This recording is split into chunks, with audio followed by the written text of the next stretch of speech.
Hello, everybody, and welcome back to our third episode of our first ever Cup of Hemlock miniseries, the Nickleby Reviews.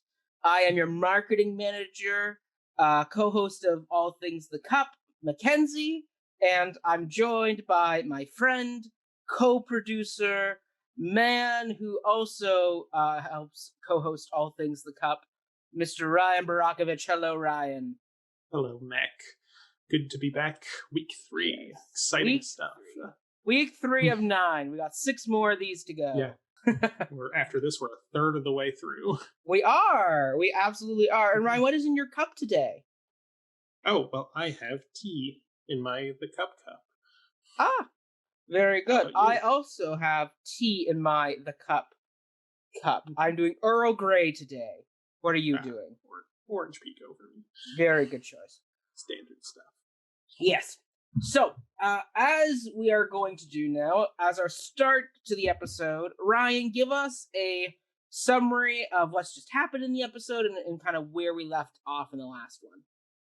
All right, well, it's actually pretty handy for where we left off, because this episode begins with a rather lengthy, the story thus far. Remember that we kind of are just coming back from the first intermission of the actual theatrical run, where we'd still be in the first of 2 nights, but hey, the audience just got their 15-minute break right after all the ruckus at the Yorkshire house, and Nicholas punched Squeers, and he and Smike went out on the road.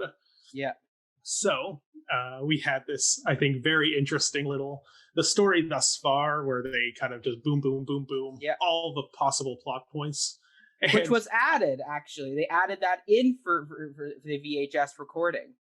Which it's interesting. That's not a common thing they do in the production. It was an extra written piece of work that they did. Well, and that doesn't surprise me, because if you just came back from a 15-minute intermission and you just saw all of that, do you really need that micro recap? That is for the previously on Breaking Bad kind of. Yes, correct. But it is an interesting exercise in adaptation too. We talk about how Edgar had this daunting task of taking this massive novel and turning it into something that worked on the stage, and having this 8.5-hour runtime allowed him to not have to cut corners. But then we see this maybe 3-minute little segment that communicates all the same information in a fraction of the time. And I think that's worthy of studying from an adaptation context too. Absolutely. I mean, anybody who could summarize an entire act into a 3-minute comprehensive understanding of what's happened. I mean, I also think Trevor, Nunn, and John Caird did a great job of blocking it. So even though they don't full on go in, and then he beat Mr. Squares, you do get the physical actions of it that kind of infer what happened. So it's at least we're picking up on both physically and verbally, we're filling in the plot points that need to happen. And it really was a refined thing. You didn't get a lot of the stuff with Mr. Newman Noggs or the landlady, the painting one. Miss Nickleby. Miss Nickleby. I mean, they're there, but you don't. There's and then they met Miss Nickleby. It's a very it's they show up in London. Nickleby goes off with Squeers. Kate and Mama Nickleby get shacked up in a place by the Thames, and then obviously things happen with Squeers. And I love the fact they brought back the John character just to say his one line of "You beat the schoolmaster." Well, it's good that they brought him back, because later in this episode, and we'll get to it, Nicholas talks about his 3 friends, and if you did in fact need this recap, you wouldn't know who he was talking about as the third friend if they didn't. And he is important. He is important. Okay, well, spoilers. But it's anyway. It's not a spoiler. We already know he's important. It's been set up. Okay, I wouldn't have been surprised if that was the last we saw of him, just because he's served his function, had his arc from possible enemy to surprise friend, but I guess the fact that they do continue to bring him up as one of Nicholas's 3 friends, I guess we can expect to see him again. Oh well. Also, he's the guy from Jurassic Park, so clever girl. Anywho, but cool shout out to this little like opening sequence. I say in jest that it's a lot more economical than the 2 hours that preceded it, but if we hadn't watched those 2 hours, a lot of that probably would have seemed like nonsense to us. So yes, very true. Very, very true. Okay, so now we do the summary, and then Ryan, what happens in this episode? Yeah, so this episode begins with Mr. Noggs, Neiman Noggs, and he is attending his neighbor's little soiree. But before that, there's a little scene with his other neighbor. No, before even that. We get the letter from Fanny. Okay, yes. So it opens with Noggs reading the letter from Fanny, where she very hyperbolically describes the havoc that Nicholas brought about at the Yorkshire house. The letter is addressed to Ralph, who by this point has already read it, and Noggs has it. He's like, "Oh dear, poor Nicholas is going to have a peck of trouble." Terrible Noggs impression. So he's concerned about that. He's worried. That's a Noggs impression. Yeah, there we go with the knuckle cracking. So then one of his neighbors shows up and, wants to watch his, fire and keep warm while he's cold and Noggs wet. It's England. Cold and wet. It's Christmas Eve, Mr. Scrooge. So his kind of like boorish neighbor sort of comes in and, watches the fire while Noggs is attending another neighbor's fancy soiree. And this is the Kenwig family. And the guest of honor at this soiree is Uncle Mr. Lillywick, who, what was his job title? He was like the controller of water rates. Yes. Yeah. Basically, he's a city official. Yeah, city official. And he's clearly very wealthy, and they're very afraid of getting on his bad side because he's super temperamental and has a very short fuse. And also, they don't want to be left out of the will. Yeah, so the Kenwigs are walking on eggshells to make sure this is the happiest guy in the world at their little party. They invited a very famous actress from Drury Lane to entertain him, and it is comment upon that, gasp, she's so scantily clad, you can see her shoulders. Like, yes. Yeah. So not the shoulders. So, yeah. And then at this little party where Noggs is bartending, I guess, or he's handling the punch. Yes, he's handling the punch. Yeah. So the neighbor who was watching his fire interrupts the party to say that, Mr. Noggs, you got some visitors. And because who has shown up? Why, it's Nicholas and Smike, because they realize that Noggs is one of his only friends who can take him in. And that's kind of after the sort of 15-minute sequence at this party where finally, okay, so this is relevant to the plot, kind of. Yes. And also there's a fire and Nicholas saves a baby, which is like, after we've spent like so long setting up this party and all the players, the kind of like exciting action-packed part comes and goes in like a half a minute. Like, oh no, there's a fire and Nicholas saves the baby. What a good guy, heroic he is. Gotta redeem him somehow after his treatment of Fanny in the last episode. Yeah, well, that's the thing. Like, he kind of is, I know we'll do our Les Mis check-in shortly, but he kind of is treated as this like Mr. Perfect Valjean type who, just does all the heroic deeds and doesn't even bat an eye at them. Like, so yeah, he saves the baby. And, Noggs leaves the party in a huff so that he can tend to his new guests. He shows them the letter that Fanny sent, and they're very concerned that, oh no, what's Uncle Ralph going to do? Noggs lets them stay a couple nights while they sort themselves out. Before kind of, he decides what he's going to do. He tries to go to a job interview with a local parliamentarian, Mr. Matthew Pupka. Yes. Who, we'll skip ahead to this now. He's my cast shout out of this episode. David Lloyd Meredith plays him. And like the way he gets introduced with like sort of a Mr. Lillywick played by Timothy Kitely kind of was sort of similar in this, like these characters who may or may not become important later, but get these like very big grandiose setups for what ultimately turn out to be pretty small episodes in this. Yes. But so Matthew Pupker, played by David Lloyd Meredith, is the parliament official who everybody hates, and they're all like listing their grievances and demanding him to resign. I wonder who he seems like today. But unlike whoever I may or may not have been alluding to just now, he's very eloquent, and he kind of stirs people to a passion with his words, melodramatically scored with just like beautiful music behind him. But everybody hates him, and he's doing a bad job, and they want him out. Nicholas shows up for his job interview, and he's like, "Oh, I'd like to be your secretary, sir." And Mr. Pupker doesn't just want a regular secretary who will handle correspondence and write letters and take notes and whatnot. He wants him to do this whole laundry list of tasks, keeping his basically like do his job.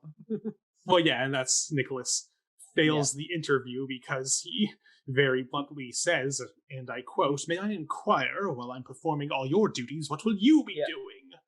And this, rises up Mr. Pupker into a frenzy, and obviously Nicholas doesn't get the job, and we may or may not ever see this character again after a pretty I will not say.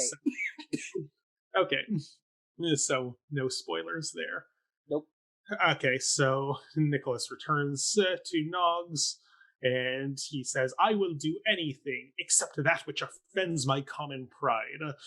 So, he has some standards about what job he will do, and that's why he failed the interview. But meanwhile, Ralph, the villain kind of our story, goes over to Mama and Kate to get a very brief scene in this episode. Yes. To inform them that he's read Fanny's letter, that, one strike and Nicholas is out, he's disowned, he is cut off from Ralph's connections and money, and unless Mama, Nickleby, and Kate denounce him too, they will also be cut off, and Ralph has already done so much to set them up, so they would be in ruin without that continued support. They're very workhouse. Precisely. But Nicholas kind of swoops in to defend himself and say that he would do it again if he was in the same position, because he was helping a poor wretch. But Ralph is not impressed with this. His mother and Kate do not want to disown him. He's all they have in this world. So he makes the very noble decision to renounce himself from them so they can continue getting Ralph's support without needing to worry about, severing ties with him. So once again, Nicholas and Smike go out on the road. There's a tearful goodbye scene with Mr. Noggs, who really doesn't want to see them go, but they gotta go on their way in this aimless journey ahead of them. There's a bit of a kind of jaunty adventure walking montage. Kind of, I'll call it a montage, vaguely homoerotic. Musical number. Nicholas and Smike, having a jaunt on the road, kind of weird piggyback sequence. Anyway, they're pals. And they want to arrive at Portsmouth because it's a sea town, and maybe they will get a job on a ship that'll not only provide them with lodgings and food, but pay decently. And, they're two strapping young lads. Smike not so much, but hopefully they can get good work on a nautical vessel of sorts. Yes. But when on their way on this journey, about 12 miles from Portsmouth, they run into a troupe of actors led by the incredulous Vincent Crummles. And he instantly recognizes Nicholas and Smike's talent. Yeah, you want to show your background here? Well, there we go. There's Crummles, and there's the infamous sword fight. Yeah. They walking on. Yeah, so this whole chapter is introduced with two. And look, there they are. There's sword fighters. Oh, I gotta turn my head away. There we go. There's Mike and Nickleby and Crummel all there in the parlor. So Mr. Crummles takes one look at this, ragtag duo and says, "You two should be actors. You're perfect. You're brilliant." He immediately enlists Nicholas to translate a French play into English and claim it's his own. So some dubious copyright or non-copyright stuff, because it's before that was legally enforced here. Yes. And he takes them, to his company. He introduces this big cast of colorful characters of various theater types, and it kind of seems like Nicholas and Smike, under the aliases of Mr. Johnson and Mr. Digby, are finally at a place that might accept them, and they'll be able to earn a living wage to be continued. Yes. I also realized that, speaking of the aliases, Mr. Johnson and Mr. Digby, I cut out another little episode in which Nicholas almost became the French tutor to the Kenwig's daughter. Yeah. But, ran amok of Mr. Lillywhick, who was not happy with the fact that the French word for water is low rates for water, absurd.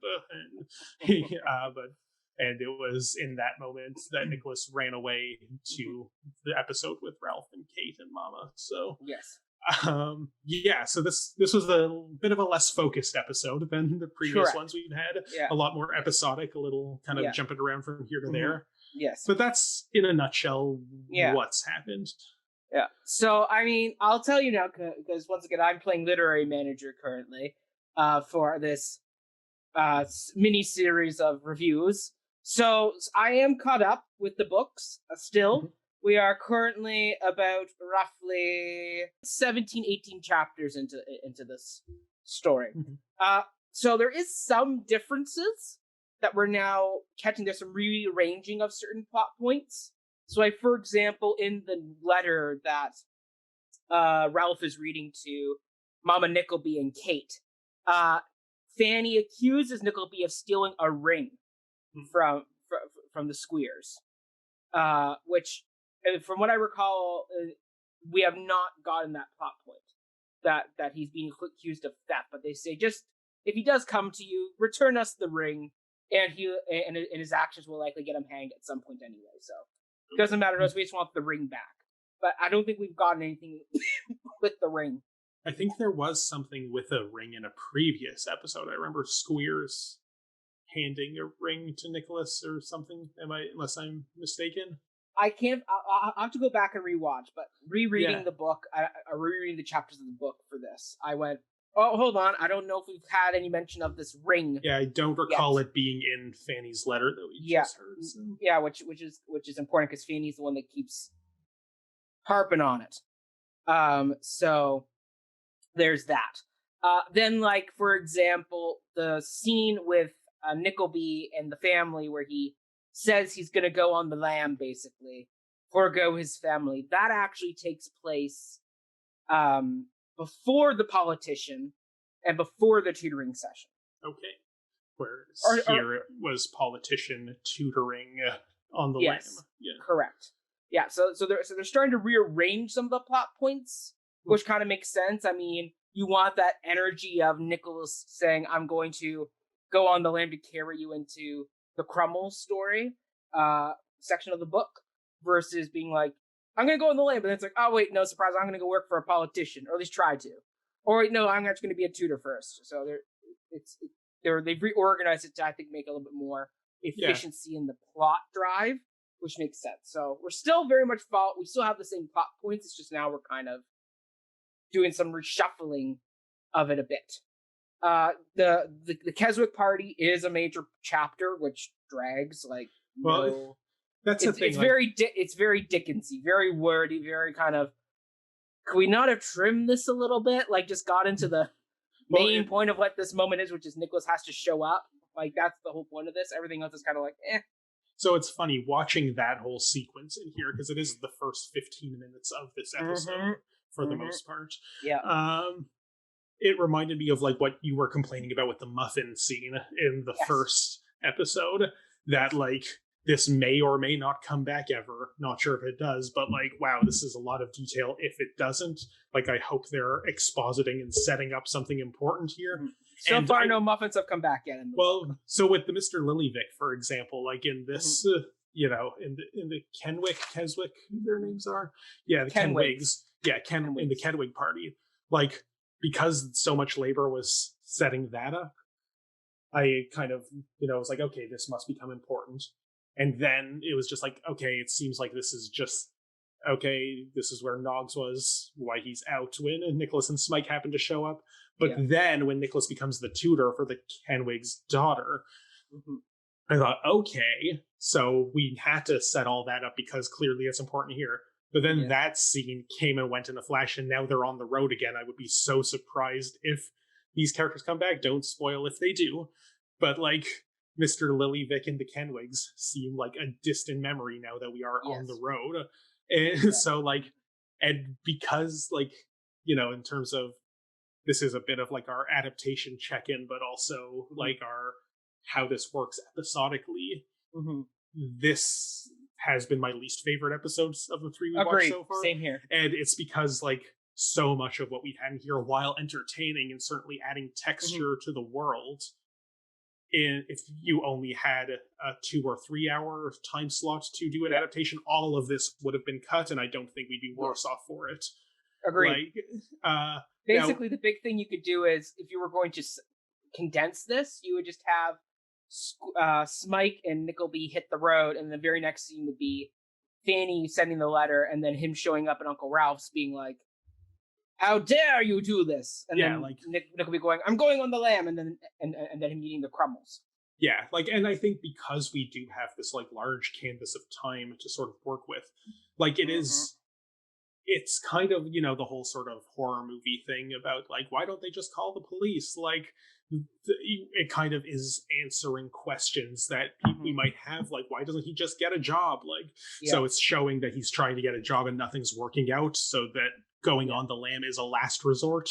Yeah. But at the same time, it's sort of, it's just, it's clearly taking advantage of the fact that we have the space for it, but that doesn't mean it couldn't have been more economical.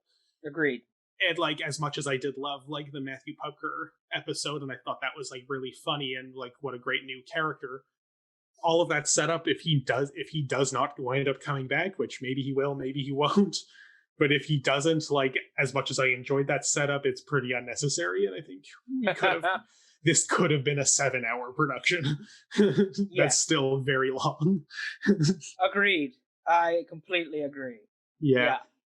This is by far, if I was ranking our first 3 episodes, it would go 2, 3, and then 1. Really?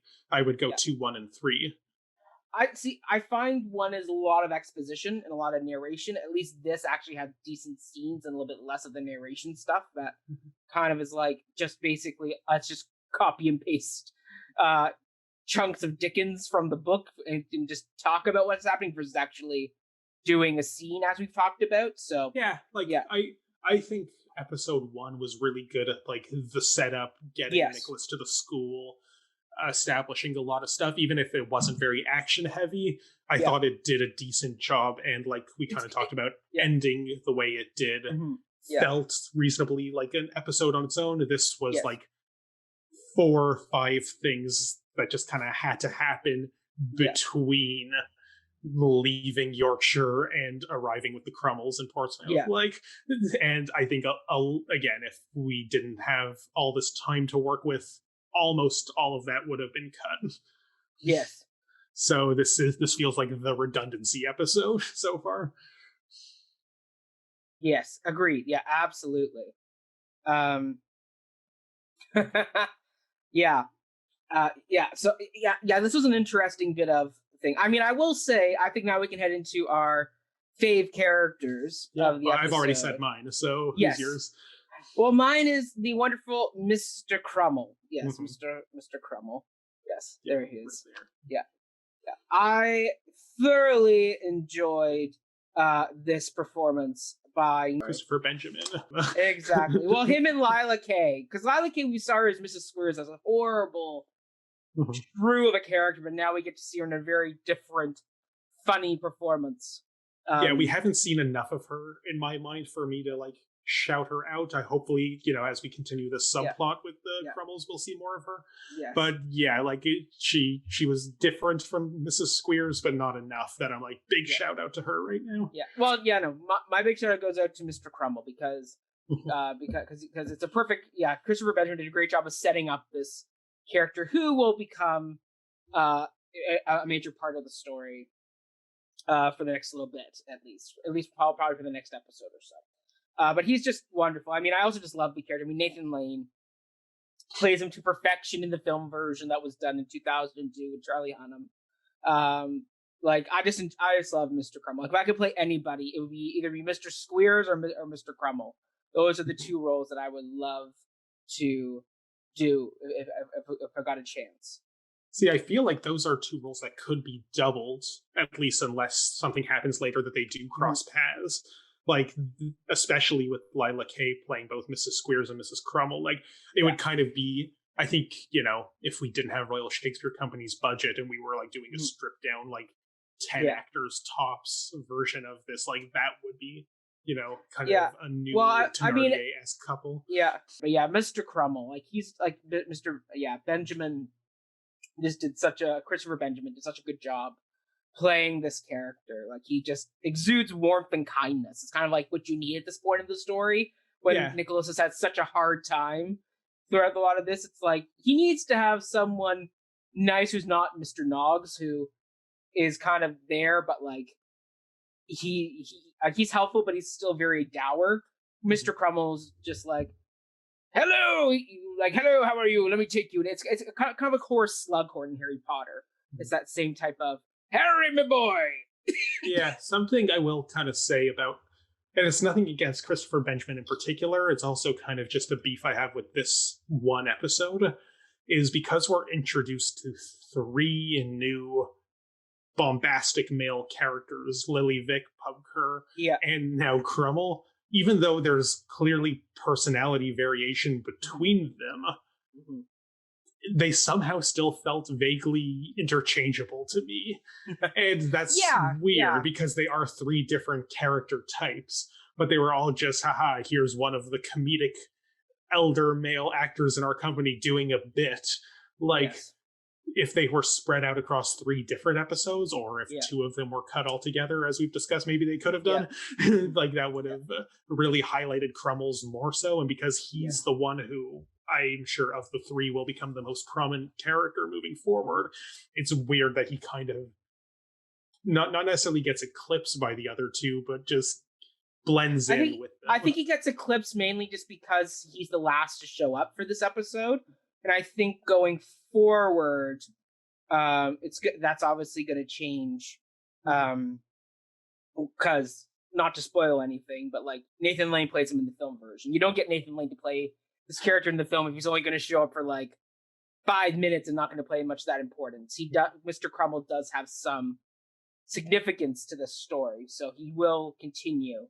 And I think going forward, you'll connect them a little bit more. I think it's just because he came in at the last third of the episode. It's like, oh, we're kind of just getting introduced. We have we'll get this in the way it ends, but it's in a very abrupt ending and kind of like a weird clunk. I think this is our first kind of clunk ending that we're going to get, where you're midway through a sequence and it's kind of like, and we're stopping. Yeah, like this was the least kind of satisfying closure of an episode we've had so far, for sure. Yes. But hey, it's keeping us hanging. It's like, okay, we see that this theater troupe will become an important plot point moving forward, and I could completely see the whole next episode, if not the whole next few episodes, being about Nicholas plus the troupe. And maybe just one. I don't know. It's hard to imagine this getting drawn out for more than one episode, but hey, who knows? Yeah, who knows? Can we talk? Sorry, go ahead.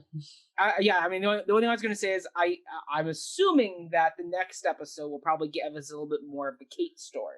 Yeah, which she was very kind of lacking in this one. Like she was there, but we weren't continuing her adventures with the milliners and the shop. Yeah, we only saw Kate very briefly during the Ralph scene. And yeah, we were talking last episode about how it really does feel like we have these kind of co-protagonists on alternate plot threads, and this episode, to me, sort of dropped the ball for that. Yes. But keep in mind that this wasn't intended to be a 1-hour episode, so as long as we do get her, in the next hour, in the next hour, but still, like,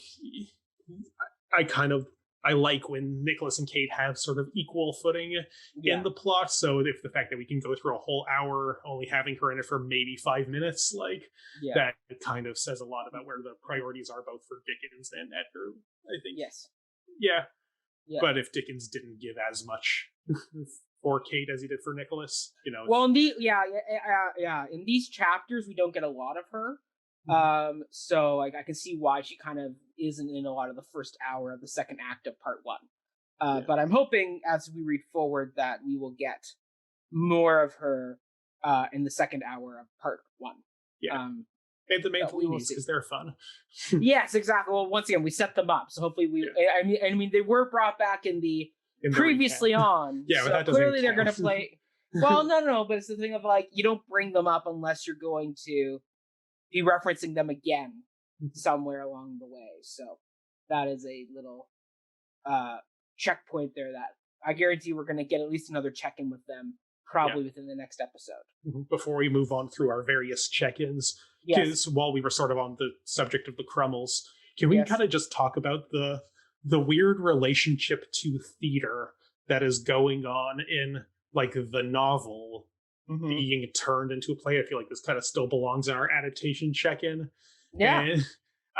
Because like it's becoming meta-theatrical by virtue of the fact that we're watching it as a play, which it wouldn't have been meta-theatrical in the original novel. It would be what I've mentioned this on the show before, but I think like in my interview with NL Rio, I talked to her about this book, Theater Fictions, Writing in the Wings, by Graham Wolfe. And he kind of traces this genre of novels about theater and its people. And he briefly mentions Nicholas Nickleby in it, like for these particular episodes. And I don't want to get too much into like what he has to say about it, because I think we'll be getting more into the theater plot line with the next episode. So I might put a pin in it for that. But it's interesting because the genre that he sort of traces here, a lot of it comes from a place of anti-theatricality. And, you know, if you're writing something about the theater, why choose to do it as a novel versus a play? And that's, in many cases, it's because the various authors who he's analyzing see the novel as a superior form, and usually plot lines about the theater are made to denigrate the theater in a way. And I think, as we'll kind of see, the Crummles company and their troupe here is, you know, very much like I've been talking about in this other book, the Karen Laird adapting Victorian novels.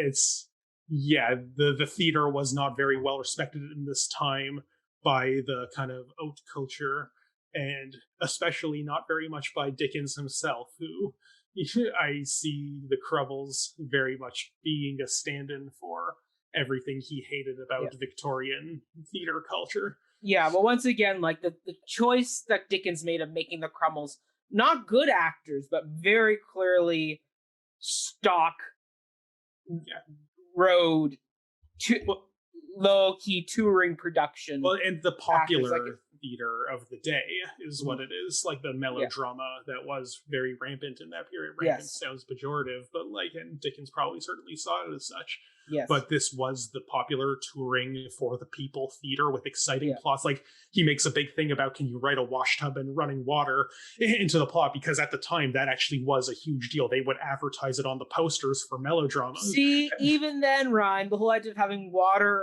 running on once stage. Complained about running water. It was Ed who complained about it in Red, and you've pinned it on me ever since. Well, it's just the fact that it keeps coming back, even in Nicholas Nickleby. I've always been a supporter of running water. I'm a big fan. I like Bert States. You know, I am completely cool with running water in the theater.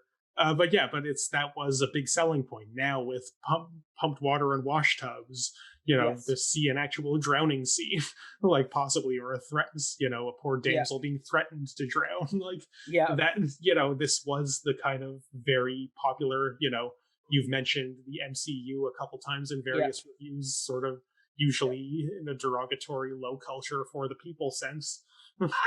Hey, hold on.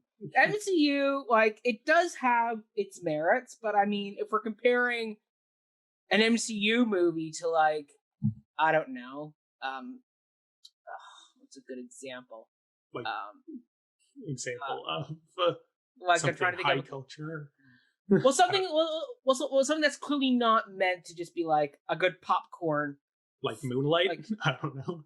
Moonlight. Yeah, actually, no. Moonlight's a good example. Moonlight is very clearly not meant for the mass populace. Like, my parents would watch Moonlight and kind of go, oh, it's this type of movie. It's a little bit more artsy. It's a little more non-conventional storytelling.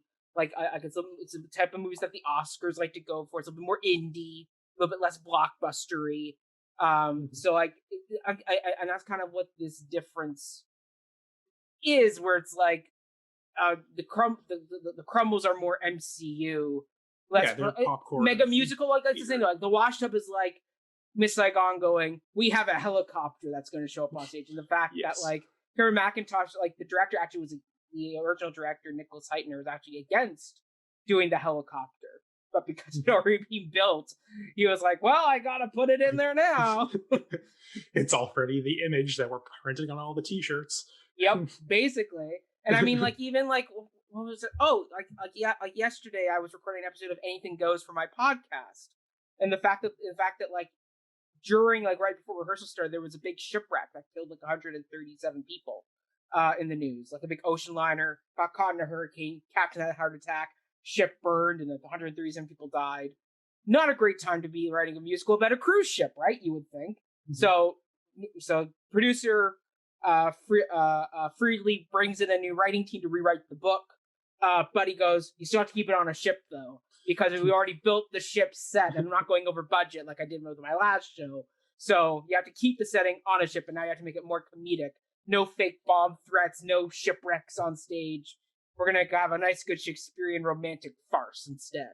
Mm-hmm. But it's the thing of, you got to keep it on a ship because, hey, this is our thing, so... Yeah.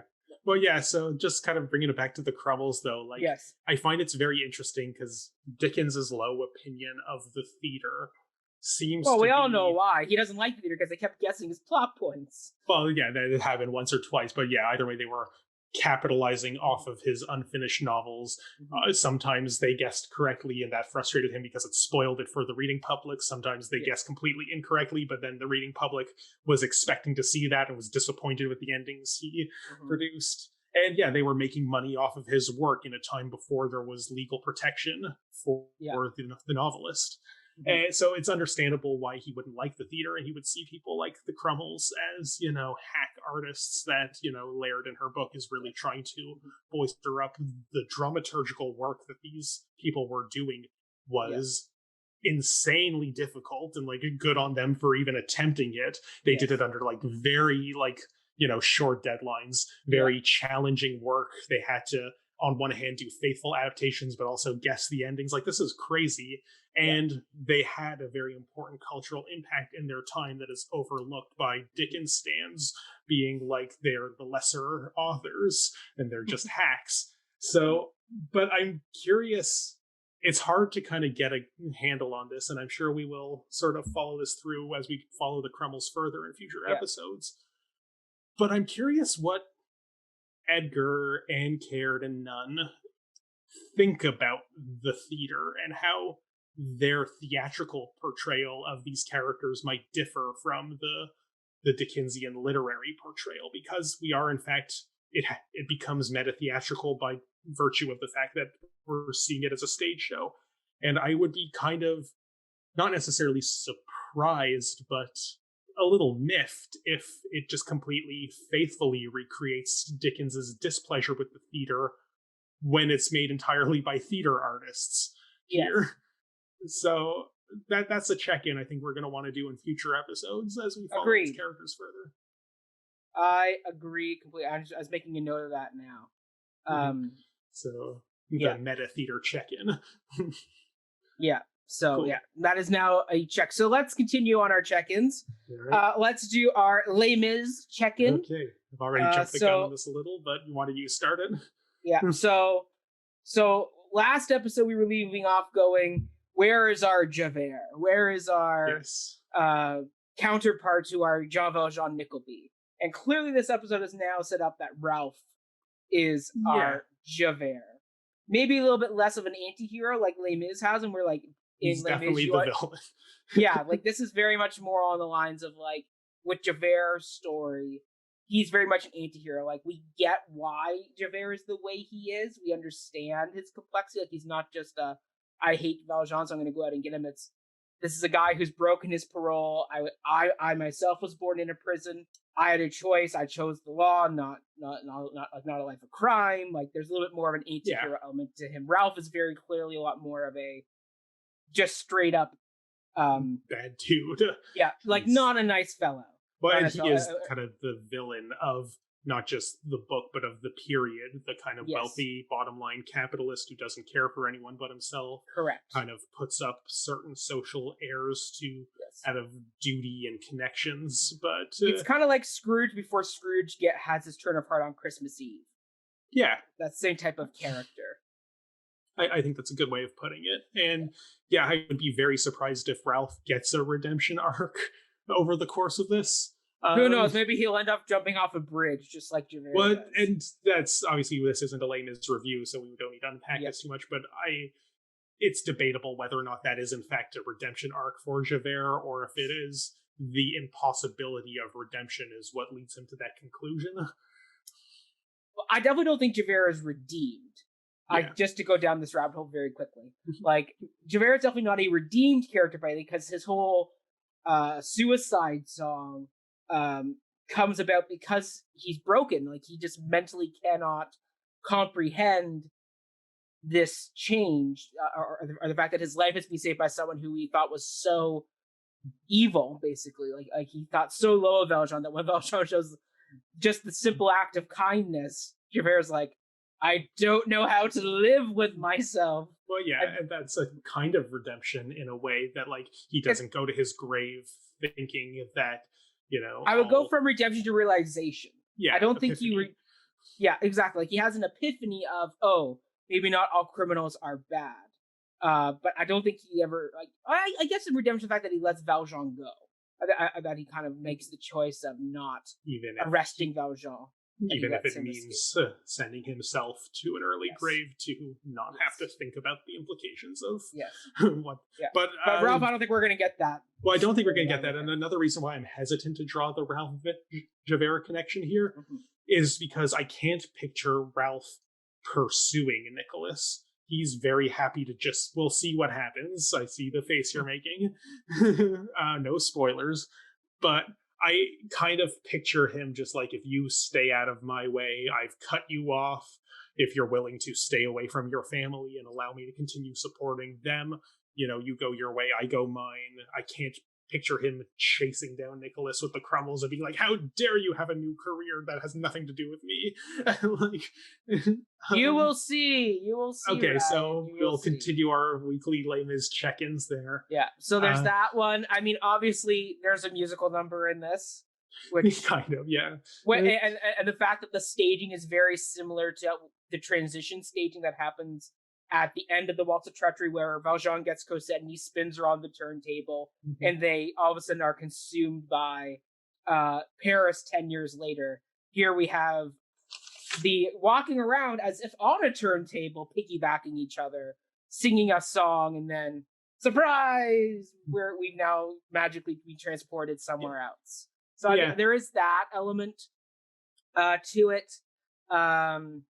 And I think that's kind of it for this episode. Yeah, well, it wasn't as many Les Mis connections this time around. Keep in mind that, like, a lot of the connections we've already discussed are still there, but no new developments on them. Like, we still have the kind of Valjean-Cosette relationship between Nicholas and Smike. Like, there's no new developments on that, but we can kind of follow that through. I would say Kate is still kind of the Fantine, but didn't have enough in this episode to develop that plot further.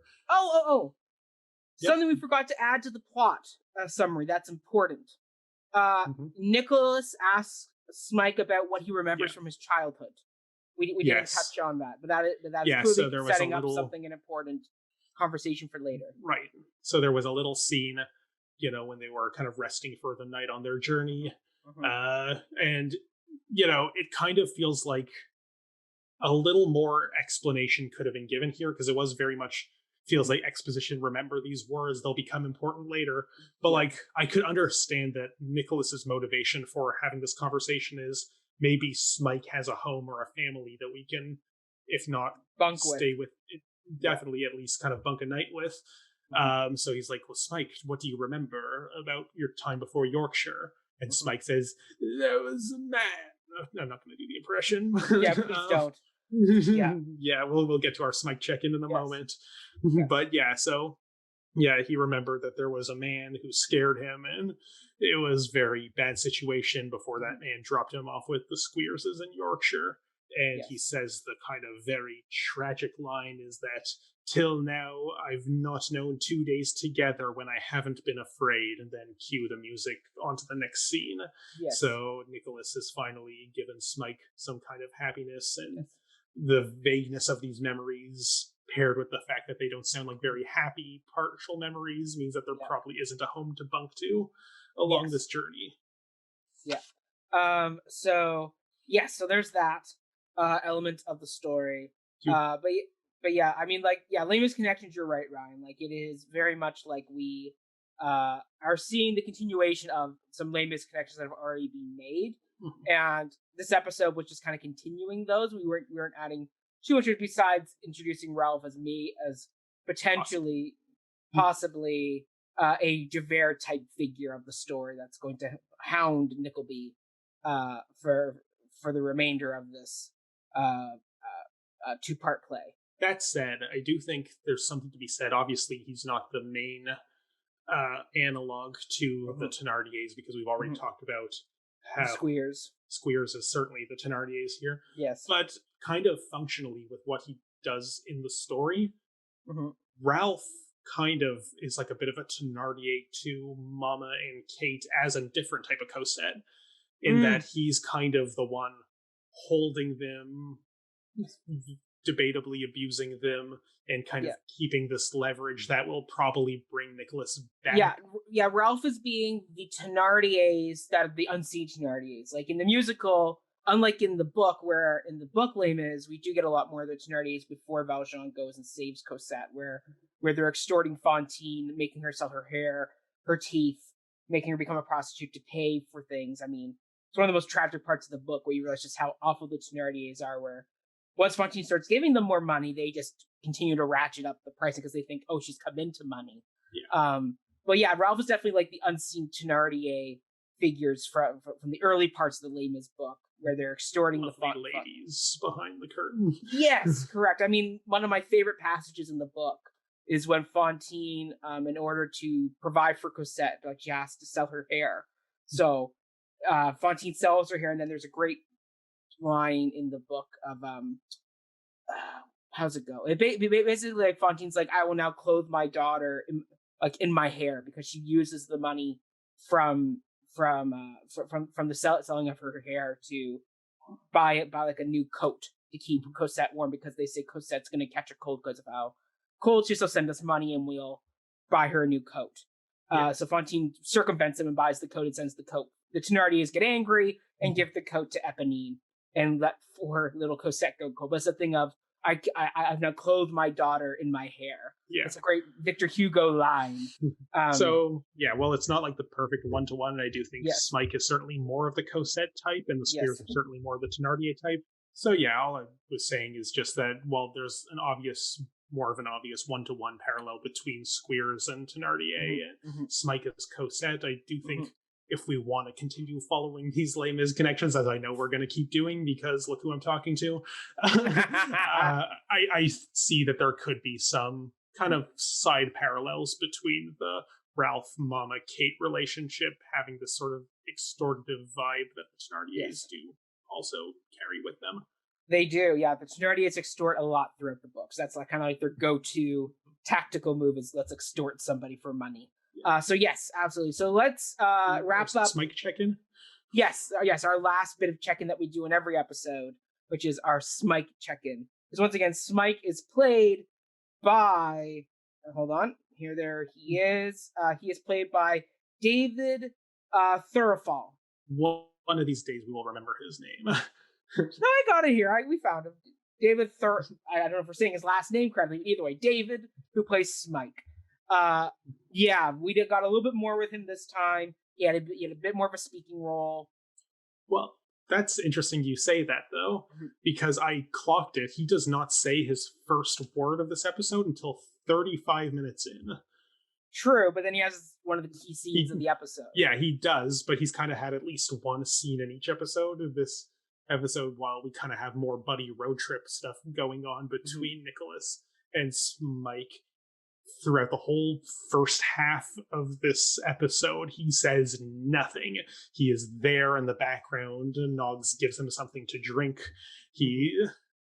But yeah, he's not like, he's not that much more of an active player. He kind of has fun playing with the costumes of the Crummles, and like he might enjoy this new life of theater. As the apothecary in Romeo and Juliet. Yes. But yeah, I don't feel like we got like an interesting ask me about my horrible backstory scene here, but like I don't think like we got more of Smike here than we've had in previous episodes. Not certainly like he had his big kind of flogging scene in the previous episode. And true. Yeah, I'm still not sold on this portrayal. I doubt you ever will be. Like I'm still not liking it. Keep in mind that this is still one night of theater for the original audience, everything we've seen. Yes, correct. But I mean, like, just some of the schmacting that he's doing now as this character drives me a bit. Like, watching him when Mr. Noggs gives him the drink and he's doing the fake kind of somebody with a disability is now having an alcoholic beverage type thing, and he's doing the whatever. Like, I'm not going to do the face perfectly, but it's that shaky arm, kind of drooping, drooling thing. I'm like, oh no, what is this? No, just it's becoming so caricature, and I almost want to say it is insulting on some level. Oh, it is. If you have like a learning or physical disability, like Smike is supposed to have in the book, like he's not supposed to be like Nicholas, like street savvy. Like he is someone who unfortunately, due to the way he's being treated in life, has become dependent on others for survival. But he's like, it's once again, it's like the only way I can describe it is like Quasimodo or Igor from like Frankenstein, where it's like so grotesquely portraying someone with a disability. Like I'm not turning around on this figure, which I'm not happy about, because I know they're setting up like he is important. Like he does have an important. Well, he's certainly already proven his importance. I know is only going to continue as we go on. Yeah, but like, I kind of think this is just it was the 80s. They didn't really know what they were doing. They obviously we could do better today, and they should have done better then. But like, I don't. Well, I mean, like just look at the Jamie Bell version. That was like 2 decades later, right? Like the leaps and bounds at that. Like, yes, Jamie Bell plays him as a very dependent character that needs Charlie Hunnam's Nickleby's help to survive, but it's not to like the thing where I'm like worried that like if Nickleby was around, that like Smike would die in a ditch in like 2 seconds. But I don't think there's a problem with that raising the stakes. It's more just the way the disability aspect of this character is portrayed is where I see the problems. Like the fact that Smike will not survive on his own is fine by me, because that explains the importance of taking care of him. And it does, give character growth to Nicholas. Not that he seems to need growth. It seems like he was born perfect in every way, unless you're Fanny. Unless you're Fanny. Yeah, well, that's the thing. That was what I was kind of critiquing in the previous episode about, like, I get the sense from that, like, utterly destroying Fanny scene in the previous episode that I don't know who's to blame, probably somewhat all of the above, if it is Dickens, if it's Edgar, if it's Caird and Nunn, if it's Roger, but none of them seem to think that that was wrong of him, the way he treated that poor girl, because every other scene, like you talked about how, Dickens had a lot of flawed protagonists, but like nobody in this like mess of authors seems to think that was a flaw on his part. It's like, well, of course she's hideous. Why would I possibly be attracted to her? Well, that's the thing with Fanny, is they made Fanny into a very, sadly, like they're playing on the trope of the unpretty girl who's fallen for our protagonist, and because of her unpleasantness, deserves to be completely mistreated. Which ultimately creates the villain that Nickleby's now having to combat, because she's the one that writes the letter that makes Ralph exile him. So, but like, I don't. It doesn't seem like there's no meditation on, you shouldn't have been so mean to her because now you've turned her into a villain. It kind of the implication I'm getting through here is she's always a villain. She was always a villain. Her act of flirting with someone so much more attractive than her was a villainous deed. And now she is responding to his rejection with continued villainy. And Nicholas did nothing wrong. And like just the stupid save the baby scene that we had in this episode is just like this, Nicholas can do no wrong. He is a hero in the eyes of all of our author agents here. And at least Valjean's a little bit more of a gray character who isn't perfect. Like the fact throughout like the books and also in later adaptations of the musical, like he steals from a child, like he steals money from a child, he steals the silverware from the bishop, he lies and extorts, not extorts, but he lies and misleads an entire town and ultimately unemploys an entire group of factory women when he decides to be morally righteous and go turn himself in and go on the run. Valjean is a little bit more of a great character. Nickleby is so far shown to be a very good character with one gray splotch on his record. But the point I'm making is, while we recognize that as a big dark splotch on his record, the production and everyone involved in it doesn't seem to think that, and that I think is a big problem. I have one more check-in for us to do going forward. The Nickleby scar. Because clearly they've now kept this scar on his cheek. Yeah. So I'm interested to see whether or not that's going to become like a distinguishing mark for him that like that's fades over time. Fades over time, or becomes like a scar that he had that like is like a marker now for him, where like he can't no longer just blend into a crowd because he's the guy with the bad scar on his cheek from his previous adventure. So keep track because it looks good. Like the makeup does look good. It doesn't look. Yeah, like just like somebody took a piece of red lipstick and just or Sharpie. Like it looks like it's a proper nice glued on prosthetic that they put on between the two acts to give him a proper scar. So let's keep track of that scar and see how it plays out. Because there's a lot of close-ups of him that you very clearly can see it. So it's not a small element that they're doing. This is gonna be like a Chinatown and never stop drawing attention to itself. Like, remember that our character is fleshy and vulnerable, like it's sort of thing. Fleshy, vulnerable, and he's also suffered because clearly now he's scarred from his previous experiences with the Squeers that started him on this journey. So yeah, just keep an eye on the scar. I will say. Yeah. Did we finish our Smike check-in, or did we have more to say? Yeah. No, I'm done. I'm just saying I'm not a big fan of. One thing I will say about Smike.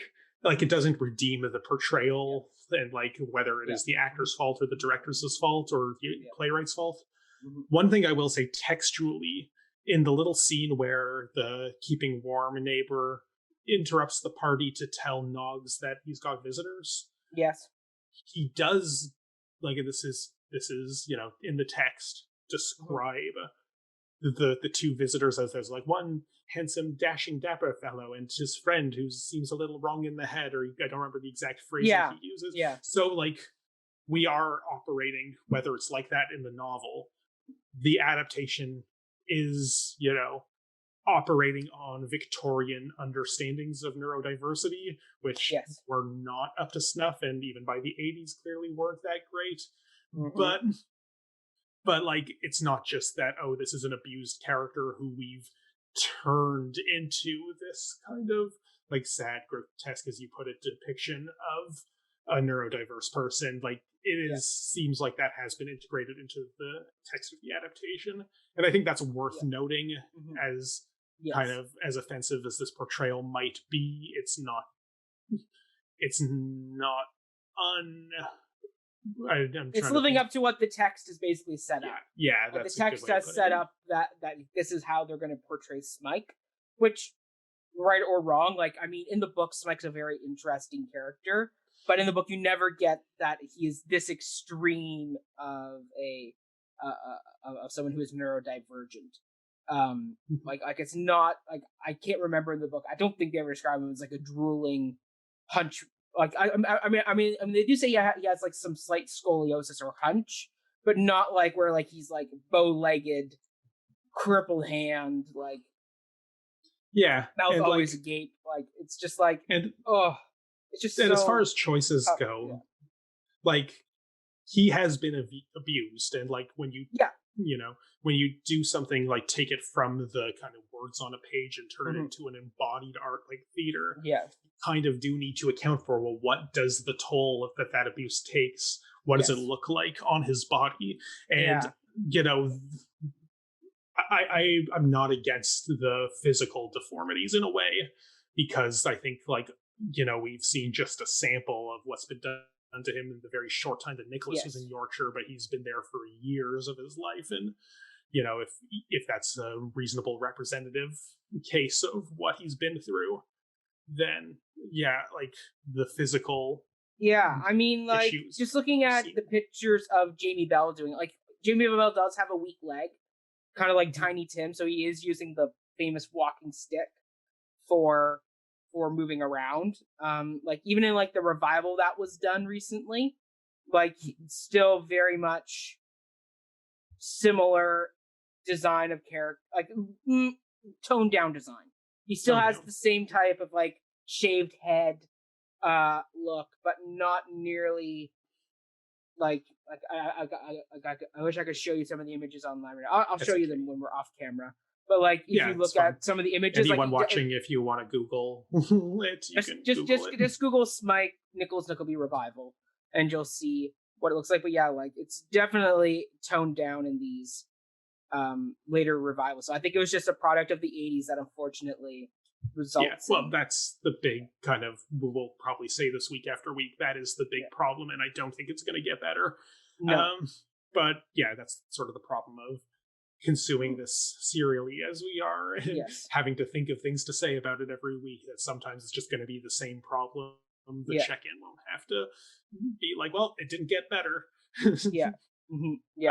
Before we do bid adieu, we kind of have one last check-in that we've touched on already, but maybe if you have any thoughts. No, let's do the final check-in.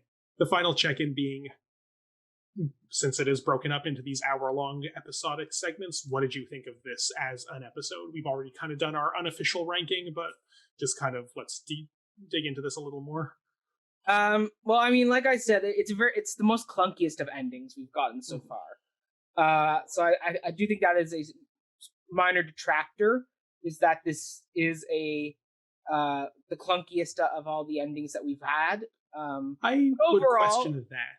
Yeah, actually, I mean, like, each like the first two have better, more nice ways of ending. Like, the first one, as we've noted, ended on a really good note of where you end with setting up one of the major key supporting characters. You now set up a lot of the other major supporting characters, and also subtly slipped in some of the other supporting roles that, like, Fanny gets a very quick moment in the first episode, and yet we end on a nice moment where Smike and Nickleby are connecting. Second episode obviously ends at a much better note because it actually is the organic end of an act. This one, it was kind of like mid-adventure, like midway through the Crummles introduction adventure, where, like, they kind of worked it in where Crummles, like, and tomorrow morning we start rehearsal. Let's all walk off, and we're gonna fade to black here. So it's there, but it's a little clunkier than what I would have liked. So I would challenge some of what you're saying here. Not that I thought this was a good episode on its own, but I don't think the ending is the problem here, because I actually think, like, I talked about the bookends last time, of like the bookend of John and John kind of like giving a sort of this closure loop to the episode. Yeah. And I do think from beginning to end, we do have an interesting bookended closure loop here, that this episode begins with Nicholas and Smike on the run and ends with them finding probably temporary but some semblance of a new home.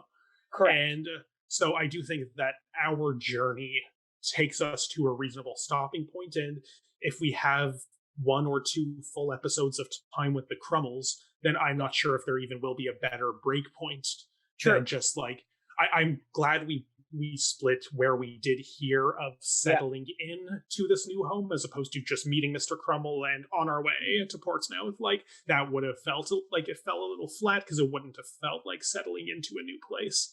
Yeah.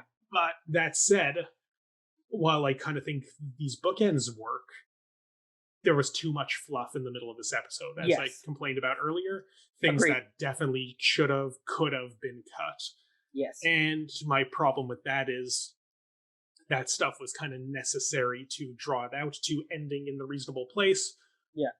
But if we cut all that out, we could have maybe, I don't know how long it goes, but we could have maybe even gotten to the end of the Crummel episode arc by the end of this episode, if it just begun with Nicholas on the run, brief visit with Noggs, brief visit with Ralph, meets the Crummles like 20 minutes into the episode, and then ends the whole theater troupe arc at the end of the episode. That could have been more satisfying.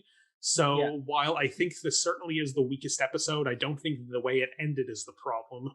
It's the stuff that was squeezed into the middle, the new superfluous characters that were introduced, seem like they would be important, maybe will be in the end, but probably not so much so that we couldn't do without them. And that's why I think this is the weakest episode so far. Yeah. But I do like where it ended off overall. It maybe was less satisfying than the hitting the road ending of episode 2, but I'm not against it as a point of closure, keeping in mind that it certainly wasn't intended to end here. We're going to just keep going into the production as if we were watching it as theater. Yeah. So that's my kind of 2 cents on this episode. I absolutely agree. Like, there is a nice symmetry to the way it ended. It's just, as you said, this was the most fluff-filled episode where some of these mini adventures could have been like the whole. Yeah, sorry, go ahead. No, I was just gonna say, like, eventually, I think after we do our 9-part review, we should do a special 10th episode where we go and watch the 2002 film to see how they cut certain things, because obviously it is one movie. It is not a 2-part 4-hour play. It is a one film to see how much they actually chop for the sake of consolidating the story. I would be up for that. And, like, you know, the big complaint that most people have with film adaptations of lengthy novels is things have to get stories cut. Get cut. Yeah. And, you know, those things do add texture. Yes. And I like looking at you spew from Harry Potter. And well, like, I like that we have these little scenes here, but if, you know, it also, I think the big problem, and this will probably be a recurring critique of mine, I know we're coming up on time, so we will wrap it soon, but, like, is the kind of absence of montage. That, like, I jokingly use the term montage to talk about, like, they're kind of hitting the road adventure song sequence with the piggyback ride. But, like, you know, I pulled this from my shelf earlier today because I think it's a very good example, much more recent, but of, like, taking a lengthy novel and turning it into a stage play. This is the Vern Thiessen's adaptation of Human Bondage. Ooh. And, yeah, it was done at Soul Pepper a number of years ago. One of the best productions I think I've certainly seen at Soul Pepper.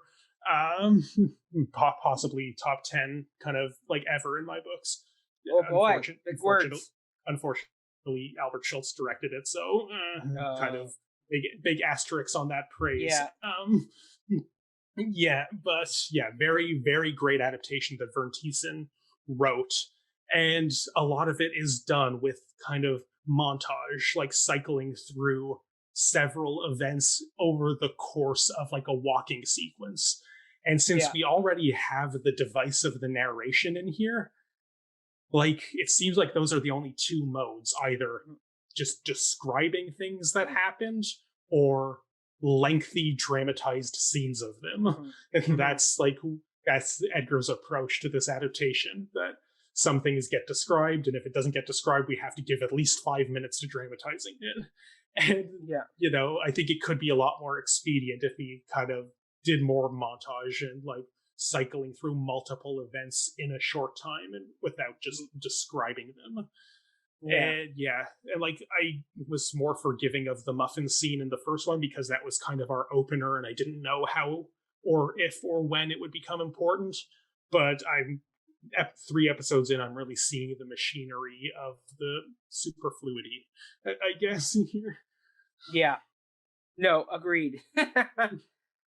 Yes. No, I absolutely agree with you. So, yeah, we'll definitely have to track and keep an eye on these things. There we go. Right. But yes, Ryan, let's give us that classic Ryan send-off as we end our 3rd of 9 episodes, potentially 10, depending on if we do a film review, to wrap all this up. I'm not active on social media, so don't follow me. Follow Cup of Hemlock, good company, post keeping up with all these episodes, like, share, and subscribe on YouTube. Yeah, good for agreed. algorithm. But yeah, no, you don't need to follow me. I'm a nobody. Ryan. Mac, where can people find you and your other podcasty show? Yes, that's right. So you can follow me at Mackenzie Horner, all social media platforms. Look for the ginger-haired photo. I know I just realizing though I don't look very ginger-haired on camera, the but my background hair washes you out a bit. Yes, but my hair is ginger colored. Just follow the beard. Yes, you can do that. You can follow my podcast, Cup of Hemlock.